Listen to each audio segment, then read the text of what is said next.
લોકસભા ચૂંટણી જાહેર થતાની સાથે ઉમેદવારો પોતાના પ્રચારમાં લાગી ગયા છે, ત્યારે આ બધાની વચ્ચે સામેના ઉમેદવાર સામે પત્રિકા અને સોશિયલ મીડિયામાં દુષ્પ્રચાર કરવાનો સિલસિલો ચાલ્યો છે।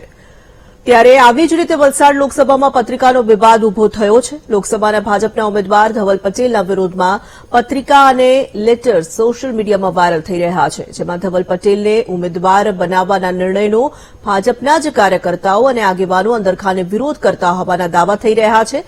આ ઉપરાંત ધવલ પટેલ બહારના હોવાનું જણાવાયું છે। હાલ તો ફરતી થયેલી આ નનામી પત્રિકાને લઈને રાજકારણ ગરમાયું છે। તમે જો હરીશ તમે જુઓ છો એમના જ પક્ષકારોએ પત્રિકા બહાર પાડી છે।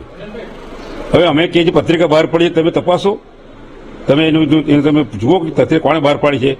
દૂધનું દૂધ ને પાણી પણ ખબર પડી જ જશે। અને કોંગ્રેસ એવું કહે છે કે કોંગ્રેસનો હાથ છે। કોંગ્રેસ હાથ હોય જ નહીં। કોંગ્રેસે જબરજસ્ત ઉમેદવાર આપ્યો છે। કોંગ્રેસે જીતી ઉમેદવાર જાતે અમે જીતી જ ગયા છે।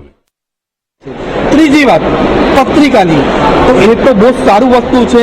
એનાથી એક વસ્તુ ખબર પડી ગઈ છે કે કોંગ્રેસના કાર્યકર્તા અને કોંગ્રેસના લોકો એકદમ ડરી ગયા છે, હચમચી ગયા છે કે વાસદાથી ભારતીય જનતા પાર્ટીના શીર્ષ નેતૃત્વએ મારી પર પસંદગી ઉતારી છે। મને રાષ્ટ્રીય લેવલ પર પૂરેપૂરો અનુભવ છે, સાથે સાથે આદિવાસી સાથે રાષ્ટ્રીય લેવલ પર કામ કરવાનો અનુભવ છે।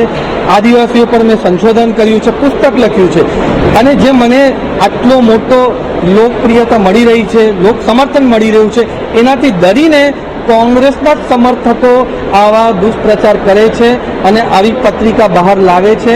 અને અમે પણ જોયું છે, પરંતુ કોઈ એક ઉમેદવાર ખૂબ પ્રચલિત હોય અને બીજો ઉમેદવાર પ્રચલિત ન હોય તો એના માટે નેગેટિવ રાજકારણ ચલાવે છે।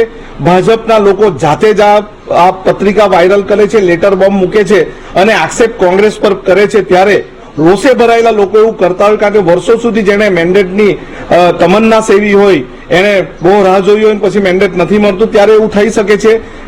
પરંતુ અમારા તરફથી એવું કશું નથી। જે પણ ઉમેદવાર હોય એ અમારે લડવાનું છે।